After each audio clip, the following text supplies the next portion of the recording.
Important facts about nutrients. The first one is molybdenum, जो इसका काम है नाइट्रोजन फिक्सेशन में हेल्प करना. दैन कैल्शियम, जैसे कि हम अभी पढ़ ही चुके हैं कि सेल वॉल फॉर्मेशन करना, सेल को स्टेबिलिटी प्रोवाइड करना. कोबाल्ट, इन्वॉल्व्ड इन B12 प्रोडक्शन. B12 एक विटामिन होता है जिसके प्रोडक्शन के लिए कोबाल्ट की ज़रूरत होती है. ये भी एक बहुत इंपॉर्टेंट क्वेश्चन है पॉइंट ऑफ व्यू से, आप इसे ज़रूर याद रखिएगा. दैन सल्फ़र, जैसे कि हमने डिस्कस किया कि पल्सेस में प्रोटीन प्रोडक्शन और ऑयल सीड्स में ऑयल प्रोडक्शन के लिए सल्फ़र का बहुत इंपॉर्टेंट रोल होता है. दैन मैग्नीशियम, मैग्नीशियम इसेंशियल है क्लोरोफिल प्रोडक्शन के लिए, और जो क्लोरोफिल का जो सेंट्रल एलिमेंट होता है वो भी मैग्नीशियम ही होता है. इसके अलावा जैसे कि हमने पिछली स्लाइड्स में देखा था कि आयरन, मैंगनीज, जिंक, कॉपर, ये सब भी क्लोरोफिल फॉर्मेशन में हेल्प करते हैं. लेकिन अगर ऑप्शन में हो कि इसेंशियल कौन सा एलिमेंट है या सेंट्रल एलिमेंट कौन सा है क्लोरोफिल में, तो मैग्नीशियम उसका आंसर आएगा. Okay, so next is enzyme cofactors. Cofactors क्या होते हैं एंजाइम के? वो मोलिब्डेनम, मैग्नीज और copper. Then the next one is control cell membrane permeability. Cell की जो मेम्ब्रेन होती है वो परमिएबल मतलब पोरस होती है, तो उसकी परमिएबिलिटी को कौन कंट्रोल करता है? Calcium and magnesium. ओके, तो अब हम डिस्कस करेंगे another two important terms related to nutrient deficiency. First one is hidden hunger और जो सेकंड वन है वो है लग्जरी कंजम्पशन. तो ये हिडन हंगर क्या होता है? हिडन हंगर मतलब न्यूट्रिएंट की डिफिशियंसी तो है प्लांट के अंदर, लेकिन उसका कोई भी सिम्टम हमें ऊपर दिखाई नहीं देगा. जैसे जनरली होता है कि नाइट्रोजन की कमी से जो लीफ है वो येलो पड़ जाती है, या फिर किसी कमी में जो इंटरवेनल है वो क्लोरोसिस हो जाती है, या फिर जो वेन्स हैं उनकी येलोइंग हो जाती है, या फिर नेक्रोसिस हो जाती है. नेक्रोसिस मतलब डेथ ऑफ टिश्यूज़. आप देखते होंगे यहाँ की जो ब्राउन हो जाती है साइड से पत्तियाँ. लेकिन ऐसा कुछ भी नहीं होता है हिडन हंगर के केस में, क्योंकि न्यूट्रिएंट डिफिशियंसी तो है लेकिन ये दिखाई नहीं दे रही है. आपको लीफ जो पूरी ऊपर से एकदम परफेक्टली हेल्दी दिखाई देगी, लेकिन फिर भी कमी है, तो इसका मतलब ये नहीं कि अगर दिखाई नहीं दे रही है तो उससे कुछ अफेक्ट नहीं होगा. इससे जो ग्रोथ है प्लांट की नॉर्मल वो ज़रूर अफेक्ट हो जाती है. तो उसे हिडन हंगर कहा जाता है. हिडन मतलब छुपा हुआ, मतलब उसको हंगर तो है लेकिन उसकी हंगर जो है अभी वो छुपी हुई है, हम देख नहीं पा रहे हैं. तो वही होता है हिडन हंगर की nutrient deficiency without visible symptoms. हमको सिम्टम्स दिखाई नहीं देंगे लेकिन उसकी ग्रोथ जो है वो तो ज़रूर अफेक्ट हो जाएगी. So the next that we have is luxury consumption.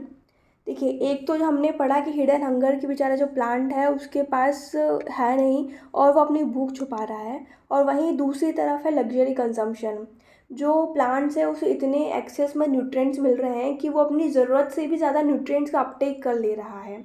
Luxury मतलब विलासिता जिसे बोलते हैं हिंदी में, मतलब जितनी ज़रूरत है उससे ज़्यादा मिल जाना. लग्जरी कंजम्पशन, उसको कंजम कर पा रहा है. तो वही इसमें लिखा हुआ है कि Uptake of nutrients beyond the optimal level. Optimum जितना एक पर्याप्त मात्रा में जितने न्यूट्रिएंट्स चाहिए होते हैं प्लांट्स को, उससे भी ज़्यादा न्यूट्रिएंट्स का अपटेक कर देना, जिससे फिर क्या होगा? न्यूट्रिएंट बैलेंस इम्बैलेंस होगा. मतलब जो नॉर्मल न्यूट्रिएंट्स चाहिए होते हैं उससे ज़्यादा हो जाएंगे, क्योंकि हमने देखा है कि अगर किसी एक न्यूट्रिएंट का अपटेक ज़्यादा कर लेते हैं तो उससे किसी और दूसरे न्यूट्रिएंट की भी कमी आ जाती है. तो excessive luxury consumption can cause interference with other nutrients Uptake and affect plant health. और हमने देखा था भले ट्रेसेस में किसी न्यूट्रिएंट को चाहिए, भले कम अमाउंट में हमें चाहिए, लेकिन वो भी इसेंशियल होते हैं प्लांट के ग्रोथ और नॉर्मल फंक्शनिंग के लिए. सो जनरली जो न्यूट्रिएंट जो है जो सबसे ज़्यादा लग्जरी कंजम्पशन में कंज्यूम किया जाता है प्लांट्स के द्वारा वो है पोटेशियम.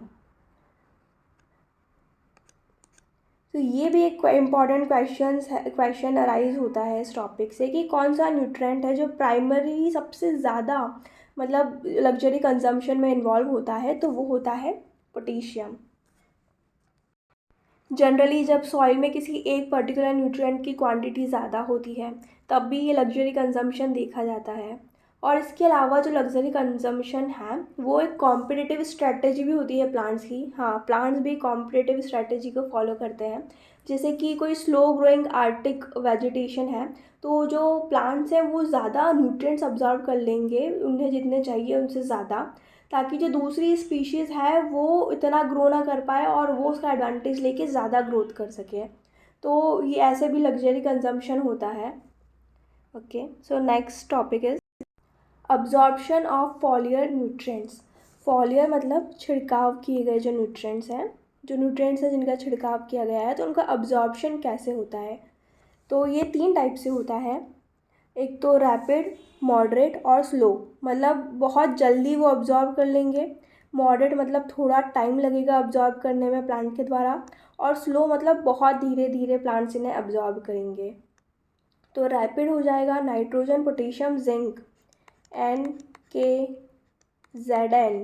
ये तेज़ है, ये अब्जॉर्प्शन इनके द्वारा तेज़ी से होता है प्लांट्स के द्वारा। देन मॉडरेट है calcium, sulphur, manganese and boron, CaS, manganese and boron. तो जैसे बोलते हैं काश मन भी मॉडरेट होता, इतना ना सोचते, तो वैसे ही आप इसको याद कर सकते हैं। Ca calcium, sulphur, manganese and boron. Slow है magnesium, copper, iron, molybdenum, Mg, Cu, iron and MO। तो ये स्लोली अब्जॉर्ब किए जाते हैं प्लांट्स के द्वारा। तो जैसा कि हमने देखा कि ये जो भी फोलियर न्यूट्रिएंट्स हैं उनका अब्जॉर्प्शन रेट अलग है, तो ऑब्वियसली इनकी जो एप्लीकेशन करने की स्ट्रैटेजी होगी, कि मतलब जिस तरह से हम इन्हें सॉइल में अप्लाई कर रहे हैं उसकी स्ट्रैटेजी भी हमें अलग ही रखनी होगी। क्योंकि कोई जल्दी हो रहा है उससे हम तेज़ अब्जॉर्ब होने वाले के साथ डालेंगे तो वो वेस्ट हो जाएगा। तो इनकी एप्लीकेशन स्ट्रैटेजी भी हमें उसी तरह से मैनेज करनी होगी कि ये जो सारे न्यूट्रिएंट्स हैं वो प्रॉपरली प्लांट के द्वारा अब्जॉर्ब किए जाएं। Then we have the nutrient mobility concept. Mobility मतलब मोबाइल, कितनी तेज़ जो न्यूट्रिएंट्स हैं वो या तो पड़े रहेंगे या फिर वो एक जगह से दूसरी जगह जा सकते हैं। तो वो उनकी मोबिलिटी 3 टाइप में क्लासीफाई है। वेरी मोबाइल, बहुत ज़्यादा वो एक जगह से दूसरी जगह ट्रैवल कर सकते हैं। मॉडरेटली मतलब ठीक ठाक मीडियम रेंज में वो ट्रैवल कर सकते हैं। या फिर इमोबाइल, वो ट्रैवल ही नहीं कर पाएंगे, आप उन्हें जहाँ अप्लाई करेंगे वो न्यूट्रिएंट्स वहीं पड़े रहेंगे। तो इनकी मोबिलिटी हम सॉइल के अंदर देखेंगे और प्लांट्स के अंदर देखेंगे कि कौन सा न्यूट्रिएंट प्लांट्स में कितना मोबाइल है या सॉइल में कितना मोबाइल है। सो ये प्लांट्स की मोबिलिटी तो आपने बहुत बार पढ़ी भी होगी कि कौन से न्यूट्रिएंट्स हैं जो कि ओल्ड लीव्स पर रहते हैं। ओल्ड लीव्स, क्योंकि जैसे पता है कि जैसे प्लांट ग्रोथ होता है तो जो ग्रोथ होती है वो जनरली ऊपर होती है और जो ओल्ड लीव्स होती हैं वो नीचे साइड रह जाती हैं। तो जो वेरी मोबाइल होंगे वो ओल्ड लीव्स से ट्रैवल करके न्यू लीव्स की तरह चले जाएंगे। तो जब ये न्यूट्रिएंट्स यहाँ से ट्रैवल करके ऊपर चले गए न्यू लीव्स की तरफ, तो जो ओल्ड लीव्स होगी उन पर इसकी डिफिशिएंसी हो जाएगी। तो ये भी क्वेश्चन होता है कि ओल्ड लीव्स पे कौन कौन से न्यूट्रिएंट्स की डिफिशिएंसी होती है, तो वही ये न्यूट्रिएंट्स है NPK, Mg, MO, जैसे कि यहाँ पर लिखा हुआ है, क्योंकि ये बहुत मोबाइल है। फिर जो मॉडरेटली मोबाइल होंगे वो इतना ऊपर न्यू लीव्स तक नहीं जा पाएंगे, वो मिडिल लीव्स तक रह जाएंगे, जिसकी वजह से वो इतना मोबाइल नहीं है कि न्यू लीव्स तक पहुंच पाए, जिसकी वजह से न्यू लीव्स पर इनकी डिफिशिएंसी हो जाती है। तो वो न्यूट्रिएंट्स हैं Fe, Cu, Mn and S। और ये जो जिंक है वो मॉडरेटली मोबाइल है, लेकिन जिंक की डिफिशिएंसी जो होती है वो मिडिल लीव्स पर होती है। जनरली जो मिडिल लीफ होती है वहाँ पे जिंक की डिफिशिएंसी होती है। और कैप क्योंकि इमोबाइल है इसलिए इनकी टर्मिनल बर्ड्स पे डिफिशिएंसी हो जाती है कैल्शियम और बोरोन की। ये रिपीटेडली बहुत बार ये क्वेश्चन पूछा जाता है कि कौन सा न्यूट्रिएंट है जिसका जो इमोबाइल है या फिर टर्मिनल बर्ड्स पे जिनकी डिफिशिएंसी देखी जाती है। तो आपको याद रखना है इसको, ऐसे कैब ही आप ऐसे याद रख सकते हैं कि इमोबाइल है, कैल्शियम बोरोन इमोबाइल, इसलिए टर्मिनल बर्ड्स पे इनकी डिफिशिएंसी देखी जाती है। तो अब हम डिस्कस करेंगे कि न्यूट्रिएंट अवेलेबिलिटी का पीएच का रोल न्यूट्रिएंट अवेलेबिलिटी में। मतलब अगर पीएच डिज़ायर्ड नहीं है तो न्यूट्रिएंट अगर भले ही आपने अप्लाई कर दिया हो, लेकिन जो प्लांट है उसे अब्जॉर्ब नहीं कर पाएगा। तो ये कुछ रेंज है, जैसे कि जो फंगस है उसे लेस देन 5 पीएच पर प्रेफर करती है फंगस, मतलब एसिडिक रेंज में फंगस की ग्रोथ ज़्यादा होती है। वहीं जो बैक्टीरिया है वो मोर देन 5 पीएच है, neutral to up towards the neutral जा रहा है। और जो एक्टिनोमाइसिटीज़ है, जैसे ए से एक्टिनोमाइसिटीज़ और ए से अल्कलाइन, तो मोर देन 8 पीएच पे एक्टिनोमाइसिटीज़ ग्रोथ करेगा। और ये जो रेंज है 6.5 से 7.5, मतलब ऑलमोस्ट जो न्यूट्रल रेंज होती है 7 जी, जैसे कि पीएच स्केल होती है 0 से 14 पर, और ये जो 7 होता है वो न्यूट्रल होता है। अगर हम 7 से इस साइड जाएंगे तो वो बेसिसिटी, या स्पेशली 8.5 के इधर जाएंगे तो अल्कलाइन पीएच होता है। और 7 से जितना हम लेफ़्ट साइड में आएंगे टूवर्ड्स द ज़ीरो, उतना एसिड जो एसिडिक नेचर होता है वो बढ़ जाता है। तो जो फंगस है वो 5 पर है, एसिडिक पीएच प्रेफर कर रहा है, बैक्टीरिया मोर देन 5 है, एक्टिनोमाइसिटीज अल्कलाइन है, और जो मोस्ट ऑफ द न्यूट्रिएंट्स होते हैं वो 6.5 से 7.5 में ग्रो करते हैं, मतलब एक न्यूट्रल पीएच पर। जिसके आप एग्जाम्पल देख सकते हैं, जैसे NPK, CAMGS, ये वही मैक्रोन्यूट्रिएंट्स सारे, प्राइमरी और सेकेंडरी, NPK, CAMGS, ये सब न्यूट्रल पीएच पे ग्रो करेंगे। उसके अलावा ये जो molybdenum, boron, manganese, zinc, copper, आप देख सकते हैं जैसे कि ये माइक्रो न्यूट्रिएंट्स हैं, ये सारे एसिडिक पीएच में ग्रो कर रहे हैं। और वहीं जो मैक्सिमम अवेलेबिलिटी होती है ऑफ फास्फोरस की, वो 6.7 पीएच पर होती है। लेकिन इसमें भी ये जो मोलिब्डेनम और बोरोन है, इनकी ज़्यादा अवेलेबिलिटी हाई पीएच पे होती है, जैसे कि अल्कलाइन पीएच पे। तो इसे हम और अच्छे से डिटेल में डिस्कस करते हैं। जैसे कि जितने भी मैक्रोन्यूट्रिएंट्स होते हैं, जो कि जैसे ये हो गए NPK, CAMGS, और इनके अलावा मैक्रो प्लस मोलिब्डेनम और बोरोन, ये जो है वो बढ़ाते हैं बेसिसिटी इन सॉइल। बेसिसिटी मतलब जो मैंने अभी आपको बताया, सैलिनिटी और अल्कलिनिटी जब बढ़ाएंगे तो वो बेसिक नेचर हो जाएगा उनका। तो ये जो मैक्रोन्यूट्रिएंट मतलब NPK, CAMGS और जो मोलिब्डेनम है वो बेसिसिटी बढ़ाते हैं सॉइल में।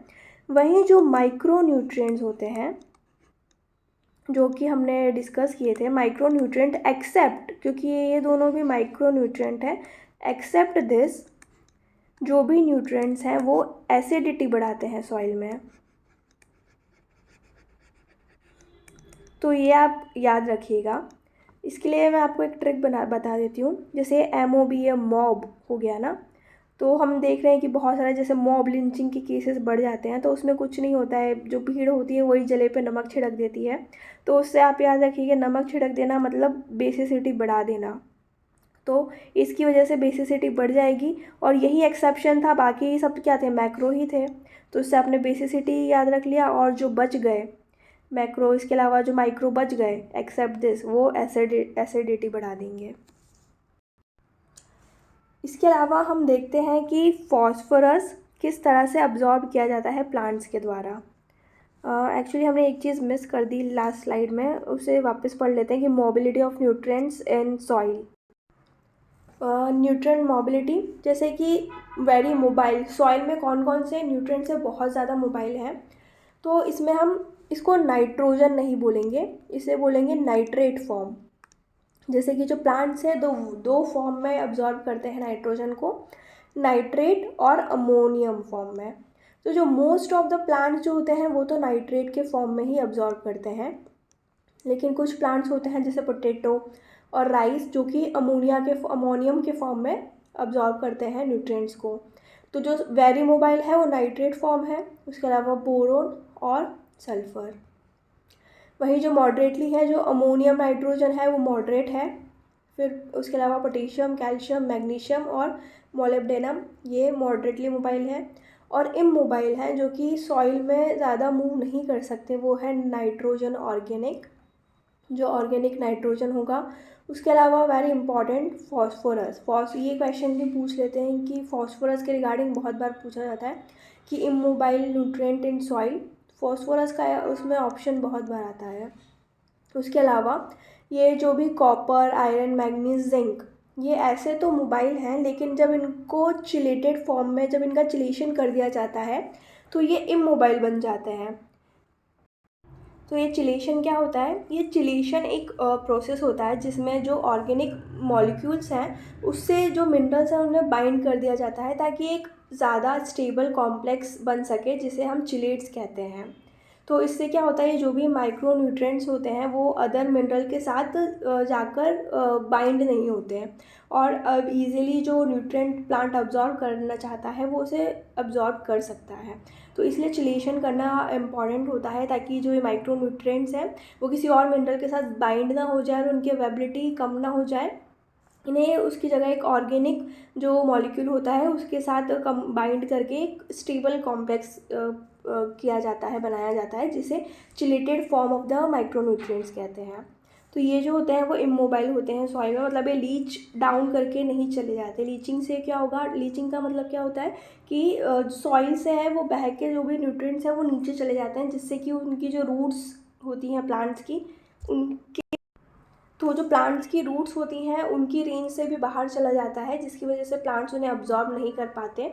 तो ये लीचिंग से प्रिवेंट करने के लिए इनको चिलेटेड फॉर्म में कन्वर्ट किया जाता है।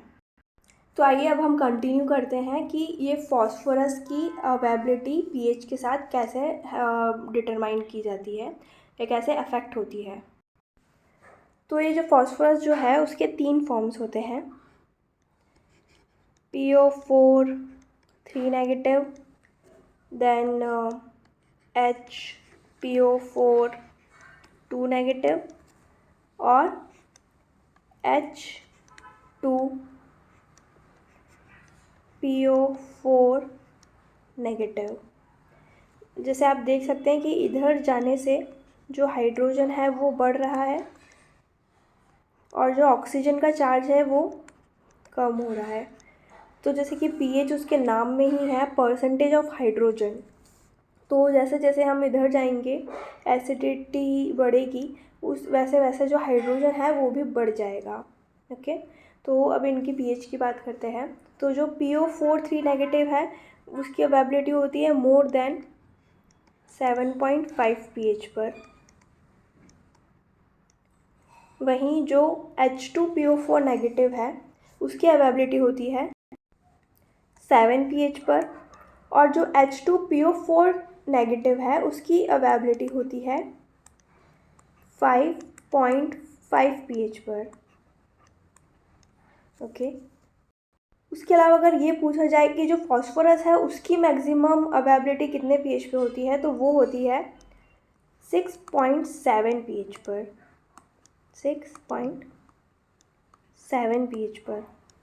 और जो मैक्सिमम अवेबिलिटी होती है HPO4 2 नेगेटिव और PO4 2 नेगेटिव की इक्वल प्रपोर्शन में, वो होती है 7.2 pH पर। इन दोनों की मैक्सिमम अवेबिलिटी होती है इक्वल प्रपोर्शन में। और जो 5 से कम pH है, अगर pH लेस देन 5 हो जाएगा तो जो फॉस्फोरस का है वो फिक्सेशन हो जाएगा कॉलोइड्स पे। मतलब कॉलोइड्स मतलब जो सॉइल का ये जो मास है उस पर फॉस्फोरस आके फिक्स हो जाएगी बाय सेस्की ऑक्साइड्स। अब सेस्की ऑक्साइड्स क्या होते हैं, मतलब आयरन और एल्यूमिनियम के जो ऑक्साइड्स होंगे उनके द्वारा सॉइल के कॉलोइड्स पर फॉस्फोरस को फिक्सेशन कर दिया जाएगा, जिसकी वजह से जो फॉस्फोरस है फिर प्लांट्स को अवेलेबल नहीं हो पाएगी क्योंकि उनका फिक्सेशन कर दिया गया है। उसके अलावा जो नाइट्रिफिकेशन प्रोसेस होती है, तो ठीक है पहले देख लेते हैं कि नाइट्रिफिकेशन प्रोसेस क्या होती है। जैसे कि ये जो अमोनिया है, अमोनियम फॉर्म जो होता है वो पहले नाइट्राइट में कन्वर्ट होता है। नाइट्राइट मतलब NO2 नेगेटिव, लेकिन ये जो फॉर्म है ये प्लांट्स के द्वारा अब्जॉर्ब नहीं किया जाता है, इसलिए ये फर्दर कन्वर्ट होता है नाइट्रेट में।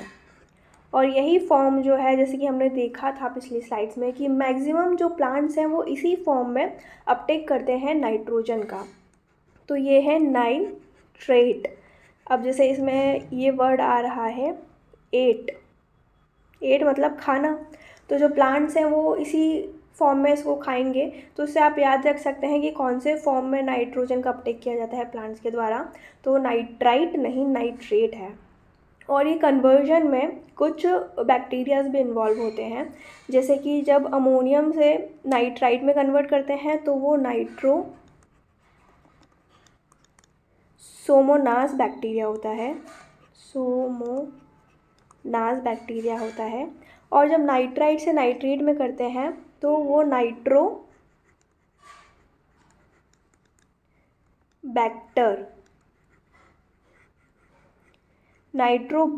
बैक्टीरिया जो है वो नाइट्रेट में कन्वर्ट करता है नाइट्राइट से।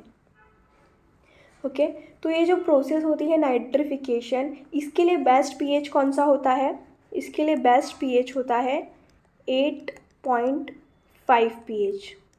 इस पीएच पे बेस्ट होता है ये नाइट्रिफिकेशन प्रोसेस के लिए, ये पीएच बेस्ट होता है। और अगर हम टेम्परेचर की भी अगर ये बात कर लें तो इसके लिए बेस्ट टेम्परेचर होता है 25 से 35 डिग्री सेल्सियस। 8.5 पीएच इसके लिए बेस्ट है, लेकिन अगर लेस देन 5.5 पीएच हो जाएगा तो ये प्रोसेस है जो ग्रेटली इससे अफेक्ट हो जाएगी और ये इतनी अच्छे से नहीं हो पाएगी, इसको ये बहुत इनहिबिट हो जाएगी ये प्रोसेस लेस देन 5.5 पीएच पर। उसके अलावा लेस देन 5.5 पीएच पे जो प्लांट के रेसिड्यूज होते हैं, मतलब जो भी अवशेष बच जाते हैं प्लांट्स के, या फिर जो ऑर्गेनिक मैटर होता है, उनका भी डिकम्पोजिशन बहुत कम हो जाता है 5.5 पीएच पे, क्योंकि एक एसिडिक कंडीशन डेवलप हो जाती है इसमें।